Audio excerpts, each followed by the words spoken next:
관능적인 하녀, 포티스. 문을 열고 나온 아가씨는 나를 유심히 살펴보며 매력적인 목소리로 말했습니다. 저는 이 집에서 일하는 포티스인데요. 무슨 일로 오셨나요? 저당 잡힐 만한 금이나 은은 가져왔나요? 코린토스에서 데메아스라는 친구의 소개장을 가져왔다고 밀로 씨에게 전해주시오. 잠시 후 포티스가 다시 돌아왔고 나를 저택 내부로 안내했습니다. 그 짧은 사이에 그녀의 예쁜 목소리가 더 듣고 싶어 계속 말을 걸었습니다. 정원을 지나 안채에 들어서니 밀로 씨 부부가 식사가 차려진 테이블 앞에 앉아 있었습니다. 어서 오시오, 루키우스.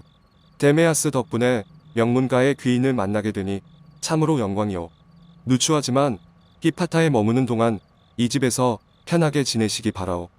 식탁 위에 서너 사람이 먹을 만한 음식이 차려져 있었지만 그는 식사를 권하지 않았고 포티스에게 말했습니다. 손님의 짐을 풀어 정리해드리고 피로를 푸실 수 있도록 공중 목욕탕까지 안내해드리거라. 무척 배가 고팠던 나는 여관 앞 노파의 말대로 그가 지독한 구두쇠란 사실을 실감했습니다. 내 백마도 사료를 얻어먹지 못할 것 같아 포티스에게 부탁을 했습니다. 목욕탕은 나 혼자 찾아갈 수 있으니 이 돈으로 내 말을 먹일 건초를 좀 구해주시오.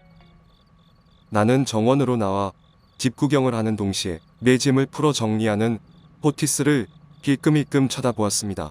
그런데 밀로시 부인이 그런 나를 지켜보는 듯한 느낌이 들었습니다. 겸연쩍은 마음에 얼른 집 밖으로 나섰습니다. 공중 목욕탕에 도착해 온탕에 들어간 뒤 갑자기 아리스토메네스의 마녀 이야기가 떠올랐습니다. 그의 이야기가 진실이라면 그는 바로 이곳에서 죽은 줄 알았던 소크라테스를 만났을 것입니다. 목욕을 마치고 밀로 씨의 집으로 돌아오니 곧 밤이 되었습니다. 밀로 씨는 자신들이 먹던 것보다 훨씬 초라한 식사를 차려주고는 데메아스와의 사업과 코린토스의 현황에 대해 질문을 퍼부었습니다. 나는 너무 피곤하여 변신 하품을 하였고 심지어 깜빡 졸기도 했습니다. 그제서야 밀로 씨는 나를 방으로 보내주었습니다. 녹초가 된 몸을 침대 위에 눕혔을 때 포티스가 이불을 가져와 침구를 정리해 주었습니다. 그리고 내 귓가에 속삭였습니다. 그럼 루키우스 날이 편안한 밤 되세요. 포티스는 방을 나서며 무언가 아쉬운 표정으로 나를 힐끔 돌아보았습니다. 나는 포티스를 멈춰 세우고 이야기를 나누고 싶었습니다. 하지만 풀리지 않은 여독 때문에 졸음의 유혹을 이기지 못한 채 기절하듯이 잠이 들고야 말았습니다. 다음 날 어느 정도 체력을 회복한 나는 아침 일찍 숙소를 나선 뒤 히파타 시내를 둘러보기 시작했습니다. 아리스토메네스의 이야기를 되뇌이며 모든 사물들을 유심히 살펴보았습니다. 저 나무들과 새들이 혹시 마법으로 변신한 사람들은 아닐까? 저 분수는 혹시 피로 만든 물은 아닐까? 저 석상들은 밤마다 거리를 배회하는 것은 아닐까? 그렇게 상상하며 한참이나 이리저리 돌아다녔지만 어디에서도 마법의 증거를 만날 수는 없었습니다. 그런데 어느 으리으리한 저택 앞을 지날 때 누군가 내 이름을 불렀습니다. 루키우스 맞지? 나를 부른 분은 고급 옷을 입고 하녀들을 거느린 귀부인이었습니다. 실례지만 누구신지요? 부인은 나를 지긋하게 살펴보며 말했습니다. 루키우스, 정말 너의 엄마 실비아를 쏙 빼닮았구나. 피부색이며 금발머리에 반짝이는 푸른 눈 전부 닮았다. 내가 태어났을 때 너를 받아준 사람이 바로 나란다. 플루타르코스 가문에서 너의 엄마와 함께 자란 언니 비라의 나란다. 나는 어린 시절에 테살리아 지방에 사는 이모님이 어머니를 찾아왔던 것이 기억났습니다. 정말 반갑습니다. 이모님, 정말 오랜만에 뵙습니다. 사업차 어제 이곳에 출장을 와서 고리대금이를 하는 밀로 씨의 집에 묵고 있습니다.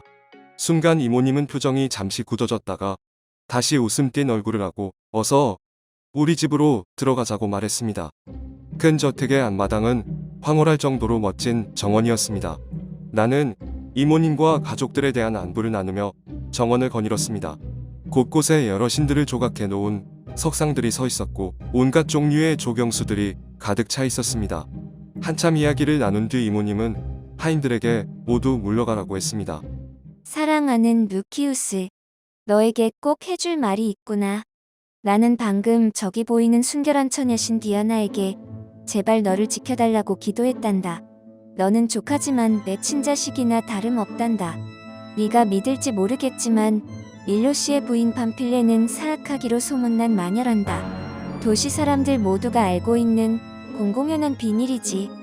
전혀 예상 못했던 이모님의 이야기를 듣자 내 가슴은 쿵쾅거리기 시작했습니다.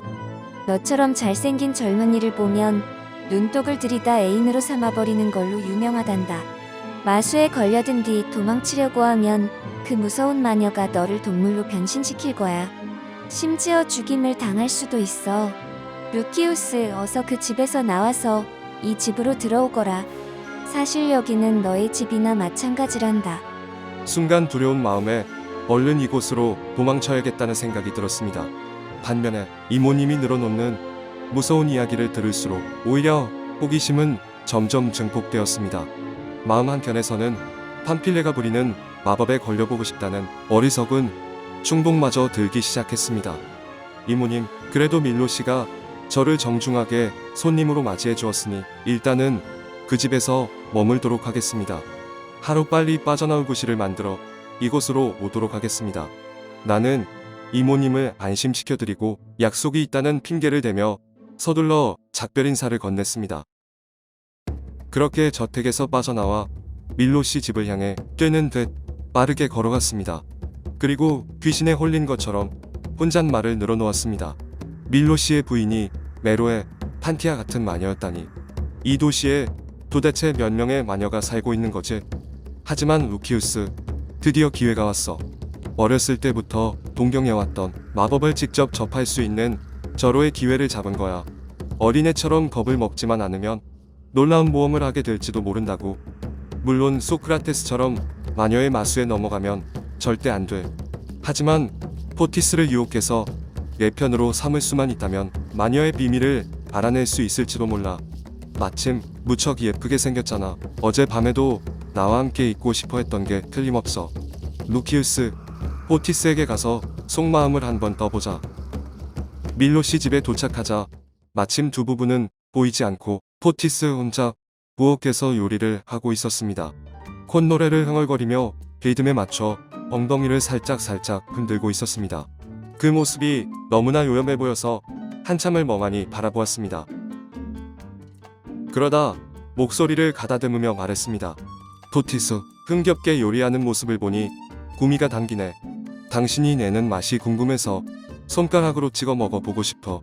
그러자 포티스가 뒤돌아보며 미소를 짓고는 재치있게 말을 받았습니다. 물론 내 스프는 아주 맛있지요. 나는 사람들 군침을 돌게 하는 맛을 낼 수 있거든요. 나는 여러 가지 요리를 잘해요. 심지어 남자들을 요리하는 법도 잘 알고 있답니다. 그녀는 나에게 관심이 있는 것이 확실했습니다.